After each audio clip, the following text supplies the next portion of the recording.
नमस्कार दोस्तों, मैं जितेंद्र कुमार आपका स्वागत करता हूं अपने चैनल द एडवेंचर क्लासेस में। आज हम लोग पढ़ने वाले हैं देखिए एसएससी जीडी का मैथ के कुछ क्वेश्चन जो बार बार पूछे गए हैं। तो एक लेक्चर इस टॉपिक पर हम बता चुके हैं, आज बताने वाले हम दूसरा टाइप। ठीक, आज बताने वाले हैं दूसरा लेक्चर। तो जो व्यूअर्स पहला वीडियो ना देखें उसको हमारे डिस्क्रिप्शन बॉक्स में जाकर देख सकते हैं। देखिए कुछ ऐसे सवाल जो बोर्ड में लिखे हुए हैं बहुत बार पूछे जाते हैं, क्या है अक्सर पूछ लिया जाता है। ठीक, तो देखिए लिखा हुआ है छात्र ने एक संख्या को 21 से विभाजित क्या करता है, 21 से विभाजित करता है। ठीक, 21 से विभाजित करने के बजाय मतलब 21 विभाजित करना था, उसने 21 से विभाजित नहीं किया, 12 से विभाजित क्या किया उसने, 12 से विभाजित किया। उसने उत्तर में 35 पाया। क्या पाया उत्तर में? 35 पाया। तो सही उत्तर ज्ञात की देखिए 21 से विभाजित करने के बजाय क्या करता है, 12 से विभाजित करता है। क्या करता है? 12 से विभाजित करता है तो उत्तर 35 पाता है। देखिए अगर मानते कोई संख्या यक्स है, क्या है यक्स को अगर हम 12 से विभाजित करें, किससे विभाजित कर रहे हैं 12 से, तो क्या आ रहा है 35 आ रहा है, उत्तर उसे 35 मिलता है। तो यक्स की वैल्यू क्या आ जाएगा आपका 35 गुणे 12 कर देंगे तो 35 गुणे 10 कितना होता है आपका, होता है 35 दाम में 350 और 12 का मतलब 2 बच गया, 35 गुना का 70 हो जाएगा, 70 50 हो जाएगा 420। कितना हो जाएगा? तो यक्स की वैल्यू जो संख्या हो गया आपका 420 हो गया। क्या हो गया 420। ठीक, तो पूछ रहा सही उत्तर। सही उत्तर का मतलब क्या करना होगा, इसको 21 से विभाजित करना है। ठीक, तो सही उत्तर हो जाएगा आपका, सही उत्तर हो जाएगा आपका 420 भागे 21। 21 गुना होता है 42, क्या होता है 20 हो जाएगा उत्तर। देखिए क्या पूछ रहा है, एक छात्र ने एक संख्या को 21 से विभाजित करने के लिए क्या करना है, 21 से विभाजित करने के बजाय 12 से विभाजित किया और उससे 35 उत्तर प्राप्त हुआ। संख्या ज्ञात करिए। ठीक, तो संख्या ज्ञात कीजिए। तो नहीं, सही उत्तर, सही उत्तर। तो सबसे पहले संख्या ज्ञात करें, संख्या किसमें दोनों को विभाजित किया। संख्या ज्ञात करने वाली संख्या क्या है, यक्स है। अब यक्स में क्या कर रहा है कि 12 से विभाजित किया गया तो उसे उत्तर 35 मिलता है, यक्स बटे 12 उत्तर क्या होगा 35। तो यक्स की वैल्यू आ गया 420। तो सही उत्तर क्या होगा, तो सही उत्तर क्या होगा, सही उत्तर के लिए क्या करेंगे हम, 21 विभाजित करना था तो क्या करेंगे, संख्या को 21 से विभाजित कर देंगे, 420 21 कर देंगे, क्या होगा उत्तर आपका 20 हो जाएगा। क्या होगा उत्तर 20 हो जाएगा। ठीक, देखिए दूसरा क्वेश्चन दिया है 0.8 प्लस 0.08 प्लस 0.008 प्लस 8 का मान है। देखिए अब इसको हल करना, अगर 8 के बाद कितना आ गया, मैक्सिमम क्या है 3 अंक, 8.000 3 तो 0 ले लीजिए। ठीक, अब इसके बाद क्या है, क्या करते हैं 8 का पॉइंट के बाद कितना भी 0 लगा तो कोई फर्क नहीं पड़ेगा। इसको सिंपल करने के लिख लेते हैं। प्लस में क्या देखिए 0.008 है, फिर क्या है 0. क्या है आपका ये 0.8 फिर लिख दो, कोई फर्क नहीं पड़ेगा इसके आगे का। फिर 0.8 फिर 0 तो कोई फर्क नहीं पड़ा। क्या 8 हो गया, ए भी 8 हो गया, ए भी 8 हो गया और 8 है 8.888। ठीक, आंसर जाएगा आपका 8.88 और 8। देखिए अगला क्वेश्चन है, जय 12 में 1 कोष्ट बंद का 16 प्लस 15 कोष्ट बंद का गुणे कोष्ट में है आपका 119 प्लस 113 माइनस 16 बराबर क्वेश्चन है। इसमें से कोई एक वैल्यू होगा। सबसे पहले देखिए का मतलब होता है गुणा, का मतलब क्या होता है गुणा। सबसे पहले क्या इसको हल कर लीजिए, 12 में से ये घटेगा 11 हो जाएगा, क्या हटेगा 11 गुणे। अब इसको जोड़ देंगे 16 15 क्या होता है 30 और 31। अब गुणे इसके क्या हो जाएगा, इसको पहले जोड़ा जाता है, क्या आता है पहले भागु जो, सबसे पहले भाग फिर गुणा फिर जोड़ फिर घटाना, तो लास्ट में क्या था घटाना आपका सबसे लास्ट में क्या होगा, जोड़ आपको पहले कर दिया जाएगा। ठीक, जोड़ देंगे। अगर इसको जोड़ दिया जाए तो ये हो जाएगा 200 और 19 प्लस 13 का हो जाएगा 232। क्या हो जाएगा 232 में से 16 घटा देंगे, क्या घटा देंगे 216। अभी क्या आ गया आपका ये जाएगा 216, 32 घट जाएगा 16 का जाएगा 216, तो 11 गुणे 31 गुणे 216। अब देखिए अब इसको यहाँ पर 1 है, यहाँ पर 1 है, यहाँ पर 6, तो पूरा गुणा करने की जरूरत नहीं। देखिए अगर ऑप्शन में सब में लास्ट में 0 0 आ रहा है, देखिए जबकि एक में लास्ट में देखिए 6 1 और 1 लास्ट में तीनों गुणा होंगे, 6 गुणे 1 गुणे गुणे 1, क्या लास्ट में 6 आएगा। ठीक, अब ऐसा अब दिख रहा है तो इसका मतलब 0 नहीं आएगा, बाकी सब में 0 होगा, सिर्फ एक संख्या में दिया गया है 6 है। ठीक, तो लास्ट में क्या आएगा 6। अब आंसर हो जाएगा आपका, जब ऐसा ऑप्शन दिख जाए तो पूरा हल करने की जरूरत नहीं है, बस देख लीजिए 6, 1 और 1 लास्ट में है, क्या आ जाएगा लास्ट वाला 6 हो जाएगा आंसर। ठीक, 73,656 उत्तर हो जाएगा आपका। अगला पूछ रहा है question A B square C square का ए स्क्वायर बी सी और ए क्यूब बी क्यूब और सी स्क्वायर का एलसीएम क्या होगा। देखिए ऑप्शन दिया हुआ है, एलसीएम निकालने की सबसे पहले बार सबका अलग अलग फैक्टर कर लीजिए। देखिए अब इसको अगर तोड़ दिया जाए A B square C square का ए इंटू बी गुणे बी, बी स्क्वायर हो गया इंटू सी। देखिए ए स्क्वायर बी सी का मतलब क्या होगा, ए स्क्वायर मतलब ए गुणे ए बी इंटू सी। अगर ए क्यूब बी क्यूब और सी स्क्वायर तोड़ जाए, ए गुणे ए हो गया और गुणे बी गुणे बी हो गया और सी स्क्वायर का सी गुणे सी। अब इसका एलसीएम निकाले, देखिए ए क्यूब तो है ही है, ए क्यूब हो गया, बी क्यूब भी हो जाएगा।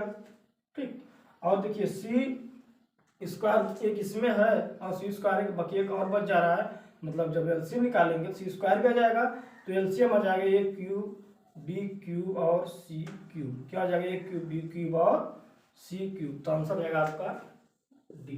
ठीक, ऐसा क्वेश्चन खूब पूछा जाता है, हर यहाँ लगभग पूछ लिया जाता है, हर एक किसी न किसी शिफ्ट में जरूर पूछा जाता है वाला क्वेश्चन।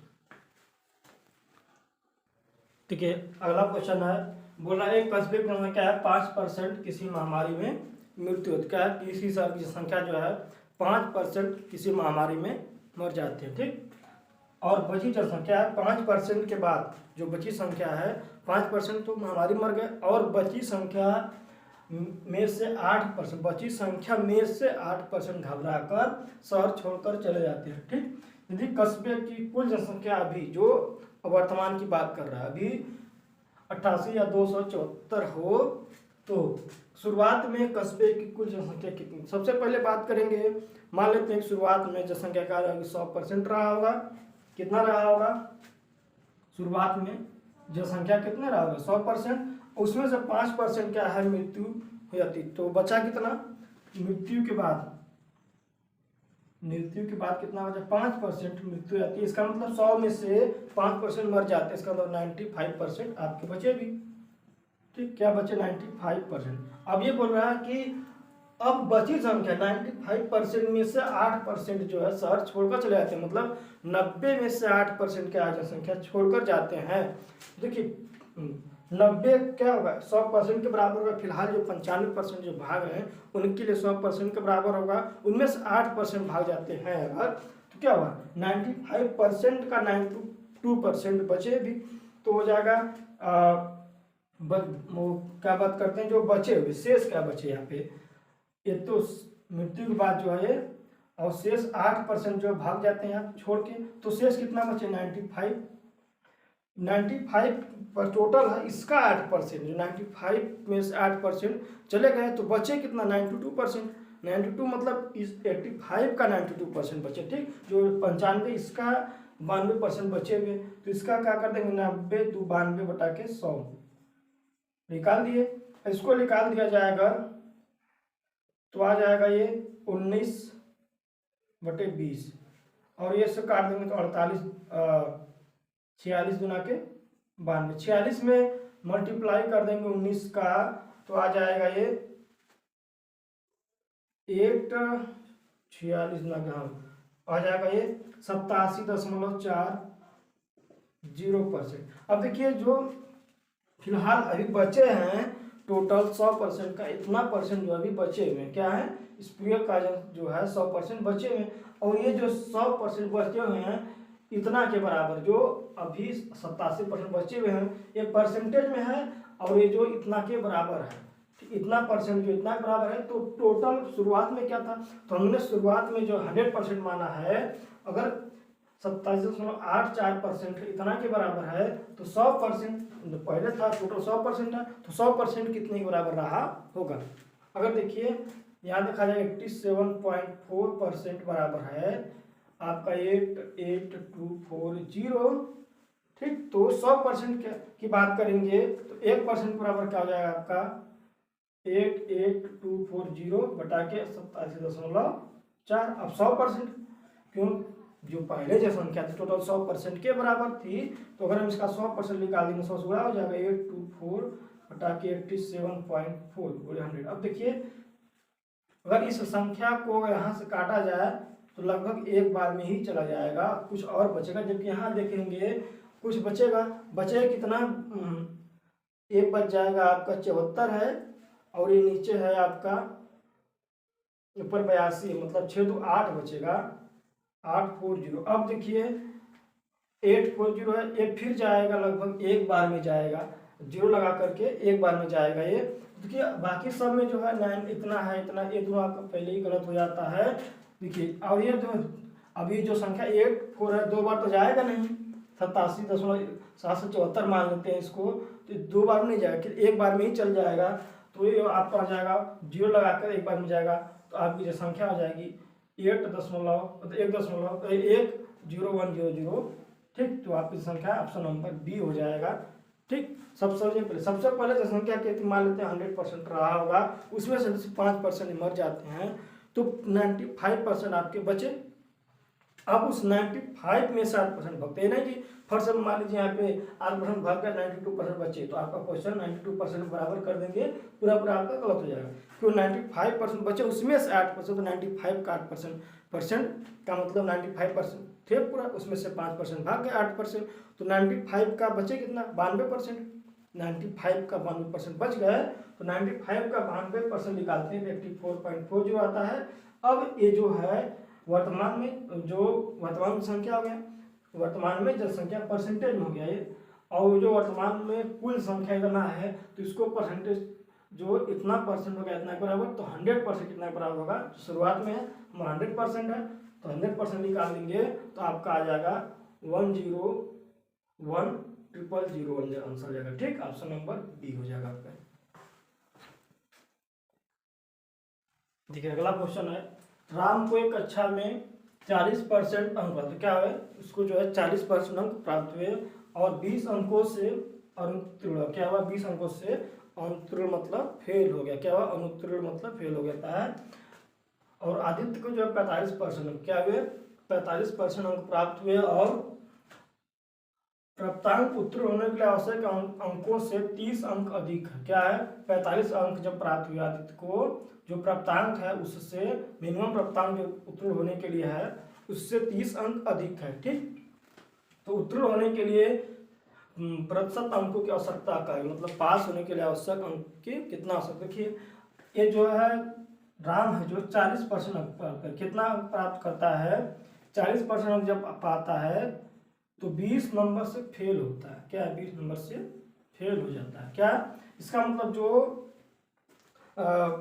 पास होने का जो नंबर है उससे 20 अंक कम है, क्या है, जो पास होने का स्टैंडर्ड है मतलब उससे क्या है 20 अंक कम है। ठीक, और जो आदित्य 45% अंक पाता है, क्या 45% अंक पाता है, तो 50 अंक प्राप्त हुए और प्राप्तांक उत्तीर्ण होने के लिए आवश्यक अंकों से 30 अंक अधिक है। जो 45% अंक पा रहा है, जो फेल होने के लिए मिनिमम अंक है उससे 30 अंक अधिक है, क्या है, 30 अंक अधिक है। अगर तो यहाँ पर देखा जाए, देखिए ये जो 20 नंबर कम है और ये 30 नंबर अधिक है, इनके बीच में अंतर देखा जाएगा तो 50 अंक का हुआ, क्या है, अंतर देखा जाए तो 50 अंक का है। देखिए ये 20 नंबर कम पाता है मिनिमम अंक से और 20 नंबर ज़्यादा पाता है, तो अंतर क्या हुआ, 50 का हो जाएगा। ठीक, एक जो 20 नंबर कम पा रहा है, एक जो है 20 नंबर 30 नंबर ज़्यादा पा रहा है, तो अंतर कितना होगा, 50 नंबर का हुआ। और इनके बीच में जो है परसेंटेज कितना अंतर है, 5% का अंतर है। 5% का अंतर करने पर क्या समझिएगा कि परसेंटेज में 5% में अंतर करने पर अंकों में जो है 50 अंक का बदलाव आता है। तो 5% अगर आपका 50 अंक के बराबर है, ठीक, तो 1% की बात किया जाएगा। देखिए 5%, 1% क्या आ जाएगा आपका, जो 5% अंक है 50 अंक के बराबर। अब वहां पर जो देखा गया है कि 20 अंक उन्होंने अधिक प्राप्त किए, क्या ये 1% क्या हो जाएगा आपका यहाँ पे 1% क्या हो जाएगा 10 अंक हो जाएगा। ठीक, 5% अगर आपका 50 अंक है, 5% जो 50 अंक है तो 1% क्या हो जाएगा 10 अंक हो जाएगा।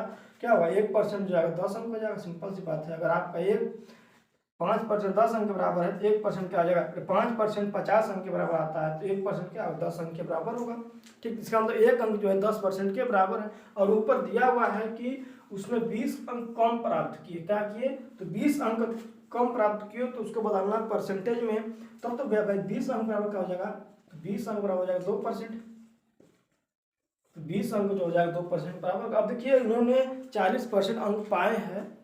कितना पाया उसने, 40% अंक पाता है। क्या पाता है, 40% अंक पाता है और 20 अंक से फेल हो जाता है। 20 अंक का मतलब क्या होता है, 20 अंक का मतलब होता है यहाँ पर 2%। क्या है 2%, क्या हो गया 2%। तो 40% फेल होता है, अगर 2% और लाया होता तो पास हो जाता है। इसका मतलब है उसको जो आवश्यक परसेंटेज और पास होने के लिए 42%, क्या आ जाएगा 42%। ठीक, देखिए 5% के यहाँ पर परसेंटेज का अंतर 5% पे, अंकों का अंतर आ रहा है 50। एक 20 नंबर कम, एक 30 नंबर ज़्यादा, 50 अंक ज़्यादा। 5% जो 50 अंक ज़्यादा तो 1% का 10 अंक के बराबर हो गया। अब जो फेल होने के लिए, मिनिमम पास होने के लिए जो अंक चाहिए था उससे उन्होंने 20 नंबर कम पाया था, तो 20 नंबर कम जो है कितना परसेंट के बराबर होगा, 20 नंबर जो होगा 2% बराबर होगा। तो अब उन्होंने 40% पाया, अगर 2% और पाया तो पास हो गया था।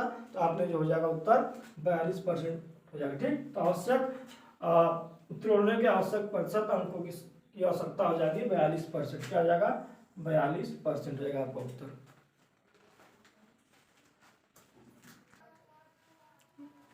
अगला क्वेश्चन है, एकदम सरल सवाल दे दिया गया है। 3 घंटे का 30 और 3 दिन का 30 घंटे में अनुपात क्या होगा। देखिए 3 घंटा का मतलब क्या होगा, 3 दिन का मतलब हो गया 3 दिन मतलब क्या 72 घंटा, 24 या 72 घंटा और 30 घंटा। तो 72/30 कर देंगे तो क्या 6 से काट देंगे, 12 6 72, 6 5 30। क्या अनुपात हो जाएगा 12/5। आपका आंसर हो जाएगा। देखिए अगला क्वेश्चन है, मनु के पिग्गी बैंक क्या है, पिग्गी बैंक में जो 50 पैसा, 1 रुपये और 2 रुपये के कुल 231 रुपया है। इतना इतना सिक्का है जो भी है, 50 पैसा, 1 रुपया और 2 रुपये के कुल इतना रुपया, सबको मिला करके इतना रुपया हो रहा है, जिनका अनुपात दिया गया 4:3:6 है। पिग्गी बैंक में 50 पैसे कुल कितना सिक्कों की संख्या है। तो देखिए ऑप्शन दिया गया 52 दिया गया है, दूसरा दिया गया है आपका 104 दिया गया है, तीसरा दिया गया है आपका 26 दिया गया है, और एक दिया गया डी ऑप्शन 13। तो क्या वो देखिए अनुपात दिया गया 4:4x मान लेते हैं, किसको कम मान लेते हैं 6x और 3x और इसको 6x। टोटल को मिला करके आ रहा 221 रुपया। अब देखिए अगर हम सबको रुपया बदलने पढ़ेंगे अगर, तो देखिए ये 2 रुपया मेरे लिए क्या है 50 पैसा में है। इसका मतलब जो ये 2x 4x है ये क्या होना चाहिए 2 गुना होगा, तब तो भाई 1 रुपया के बराबर होगा। क्या भाई 2 गुना करेंगे तब तो 1 रुपये, एक है सब रुपया में है और एक क्या 2 गुना है, मतलब आधा है। इसका क्या करिए 2 गुना कर देंगे अगर हम, तो 8x + 3x + 6x बराबर होगा 221। तो 8 दूनी 8 17x बराबर हो गया 221। तो x का वैल्यू हो जाएगा 17। 221 में भाग देंगे अगर हम 17 का, 221 भाग 17 का, 17 एक कम होता है 17, कितना बचा 5 बचा, 17 क्या तो 13 बन। तो x का वैल्यू आ गया 13। तो अनुपात क्या है यहाँ पर 7, 4 संबंधित 3 संबंधित 6। तो अगर हम 1 रुपये का पूछता तो 13 रुपया हो जाता, 13 × 39 हो जाता। और एक पूछ रहा है हमारा किसका 50 पैसे का, तो 50 पैसे का हो जाएगा 13 चौके 52 सिक्के। तो 50 पैसे का सिक्का जो हो जाएगा, 50 पैसे के सिक्के जो हो जाएंगे, 50 पैसे सिक्के कितना हो जाएंगे, अगर टोटल जो x का मान 13 आ रहा है तो ये क्या 4x है, तो हो जाएगा 13 चौके 52। क्या हो जाएगा 13 × 4 कर देंगे तो 50, 13 चौके 52 रुपये का हो जाएंगे 50 पैसे के सिक्के। ठीक, तो आंसर हो जाएगा आपका 52। देखिए क्वेश्चन है, बोला एक कार एक निश्चित दूरी का है, कार जो है निश्चित दूरी को 50 किलोमीटर प्रति घंटा की चाल से 8 घंटे में तय क्या कितना घंटे में तय करती है? 50 किलोमीटर घंटा की चाल से 8 घंटे में तय करती है। इसी दूरी को 5 घंटे में तय करना क्या है?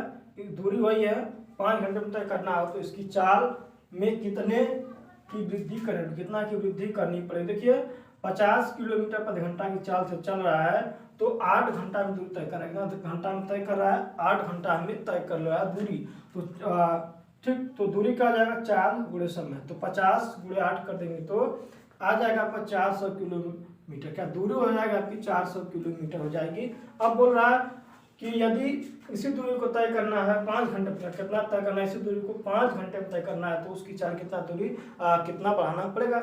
इसी दूरी को जो 5 घंटे में तय करना होगा तो चाल क्या हो जाएगा? चाल हो जाएगा इसका, तो भाई समय कम हो रहा है तो चाल क्या होगा? समय बदल रहे हैं तो चाल क्या होगा? बदल जाएगा। इसका मतलब चाल होगा दूरी 8 400 बटा के कितना घंटा में तय करना है? 5 घंटा में तय करना है तो 8 पंजे 40, 80 किलोमीटर प्रति घंटा हो गया। तो अब इसकी चाल जो हो गया 80 किलोमीटर प्रति घंटा हुई, तो कुछ लोग यहाँ तक करके तुरंत मार देंगे आंसर से आ गया होगा, लेकिन अब गलत हो जाएगा। पूछ रहा कितने की वृद्धि हुई? तो पहले 50 था, अब क्या हो गया 80, तो वृद्धि कितना हुआ? पहले 50 किलोमीटर प्रति घंटा था, अब हो गया 80 किलोमीटर प्रति घंटा, तो 80 माइनस 50 हो जाएगा आपका 30 किलोमीटर प्रति घंटा जो है चाल बढ़ गया। ऑप्शन नंबर बी आपका सही हो जाएगा। अगला प्रश्न दिया हुआ है कि 150 मीटर लंबी क्या है? 200 मीटर लंबी रेलगाड़ी 54 किलोमीटर प्रति घंटा की चाल से चल रही, क्या है? 54 किलोमीटर प्रति घंटा की चाल चल रही है। तो रेलगाड़ी द्वारा एक खम्भे को पार, देखिए खम्भे को जब पार करना होगा तो रेलगाड़ी को अपनी लंबाई के बराबर दूरी तय करना पड़ता है। अगर प्लेटफार्म होता, पुल होता तो रेलगाड़ी की लंबाई प्लस पुल या प्लेटफार्म की लंबाई को जोड़ करके उसको दूरी तय करनी पड़ती। तो यहाँ पर जो दूरी तय करना पड़ेगा 150 मीटर तय करना पड़ेगा। अब चाल दिया है 54 किलोमीटर प्रति घंटा, जब दूरी दिया है मीटर में तो इसको बदल दीजिए मीटर में। देखिए किलोमीटर प्रति घंटा को मीटर पर सेकंड बदलने के लिए 5/18 से गुणा करते, किसको गुणा करते? 5/18 से, तो 18 कितना हो जाएगा? 54, तो हो जाएगा 3 × 5 15 मीटर पर सेकंड। तो 4 हो गया आपका ये। 15 मीटर पर सेकंड से 150 मीटर दूरी तय करना है तो लगा समय, तो समय हो जाएगा t बराबर दूरी बटे 4, तो दूरी हो जाएगा 150 मीटर। अब चाल क्या है इसका? 15 किलोमीटर प्रति घंटा है, मीटर पर सेकंड, तो हो जाएगा 15/150/15 कर देंगे तो आ जाएगा 10 सेकेंड। क्या आ जाएगा आंसर आपका? 10 सेकेंड। देखिए जब भी आपको किसी खड़ा व्यक्ति या आपकी जो खंभे को पार करना है तो जो गाड़ी की मूल लंबाई उसी लंबाई का आपको उस जो गाड़ी की लंबाई वही दूरी आपको तय करनी पड़ेगी। तो गाड़ी की लंबाई 150 मीटर है, चाल क्या है? पर 54 किलोमीटर प्रति घंटा है, तो 54 को बदल लेते हैं आप मीटर पर सेकंड में। मीटर पर सेकंड बदलने के लिए 5/18 से गुणा करते हैं। अगर वही मीटर पर सेकंड दिया हुआ है, अगर इसको हम बदलना है किलोमीटर प्रति घंटा में तो 18/5 से गुणा करते हैं। ठीक, तो हम 5/18 से गुणा कर देंगे तो आ जाएगा 15 मीटर पर सेकंड, इसकी चाल हो गया। और इसकी लंबाई क्या है गाड़ी की? 150, वही कहा जाए दूरी में आ जाएगी, चाल हो गया 15, तो समय कितना लगेगा? 10 सेकेंड आंसर हो जाएगा आपका। नेक्स्ट क्वेश्चन है, हीरू ने 47,000 रुपये में एक पुरानी कार खरीदी। कितना खरीदी?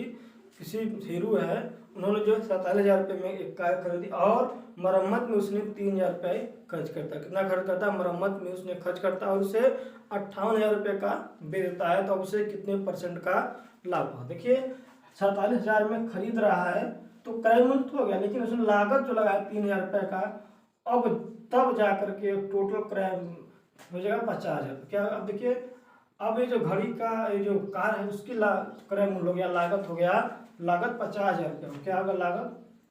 अब यहाँ पर मत करिए कि 47,000 क्रय मूल्य है, फर्श विक्रय मूल्य आपका 58,000, तो यहाँ पर लिखा देंगे परसेंटेज तो गलत हो जाएगा आपका।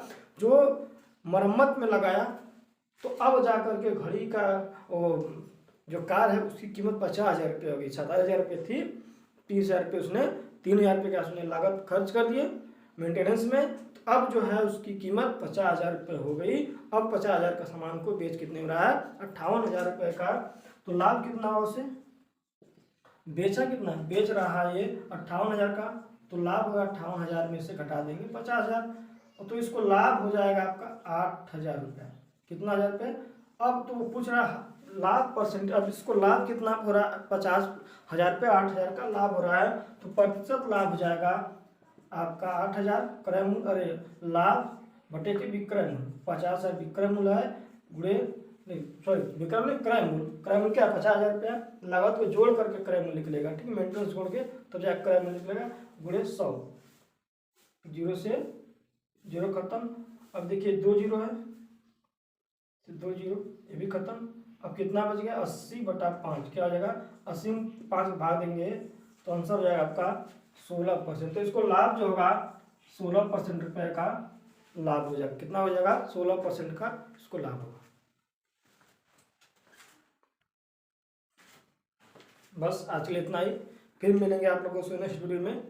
और जो दोस्त हमारे यहाँ चैनल नए जुड़े हैं, चैनल को सब्सक्राइब करें और बेल आइकन दबाना भूलें, जिससे आपको हमारे नए वीडियो का नोटिफिकेशन आपका आसानी से मिल जाए, ठीक। और अपने दोस्तों को भी शेयर कर दिए, जिससे इस वीडियो का लाभ आपके दोस्त का रिव्यू को मिल सके। धन्यवाद, बेस्ट आप लोग।